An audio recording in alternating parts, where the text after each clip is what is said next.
হেফাজতে ইসলামের পক্ষ থেকে আন্তর্জাতিক শক্তিগুলোর প্রতি বিশ্ব সম্প্রদায়ের প্রতিরোধ আহ্বান জানাই। বিশেষ করে জাতিসংঘকে আমরা স্পষ্ট বার্তা দিতে চাই, আপনারা যদি এভাবে ফিলিস্তিনের নিরপরাধ নারী, শিশু, আবার বৃদ্ধ বনিতাদের হত্যাকাণ্ড এবং রক্ত প্রবাহ বন্ধ করতে না পারেন, এই যুদ্ধের দাবানল সারা পৃথিবীতে ছড়িয়ে পড়তে পারে। এর জন্য সম্পূর্ণ দায় জাতিসংঘকে বহন করতে হবে। আমরা অনতিবিলম্বে ইসরায়েলের বিরুদ্ধে আন্তর্জাতিক মহল, বিশেষ করে জাতিসংঘের পক্ষ থেকে স্পষ্ট নিষেধাজ্ঞা আরোপের জোর দাবি জানাই। আরব লীগ সহ ওআইসি সহ মুসলিম কমিউনিটিগুলোকে, মুসলমানদের আন্তর্জাতিক সংগঠনগুলোকে আমরা উদাত্ত আহ্বান জানাতে চাই।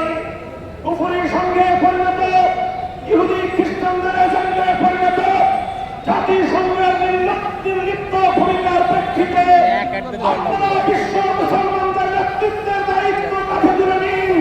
সারা পৃথিবীর মুসলমানদেরকে প্রয়োজনে আপনারা ফিলিস্তিনকে মুক্ত করার জন্য ঐক্যবদ্ধ হওয়ার আহ্বান জানান।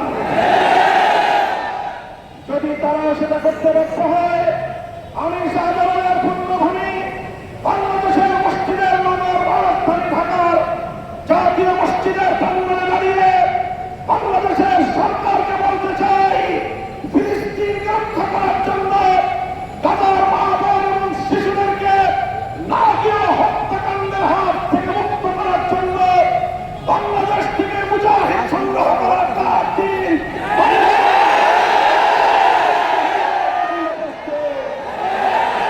এই সঙ্গে আমরা বলতে চাই, আমি বাংলাদেশ সরকারের কাছে স্পষ্ট দাবি জানাতে চাই, ইসরায়েলের বিরুদ্ধে ফিলিস্তিনের পক্ষে প্রতিটি পদক্ষেপে বাংলাদেশ সরকারকে অগ্রণী ভূমিকা পালন করতে হবে।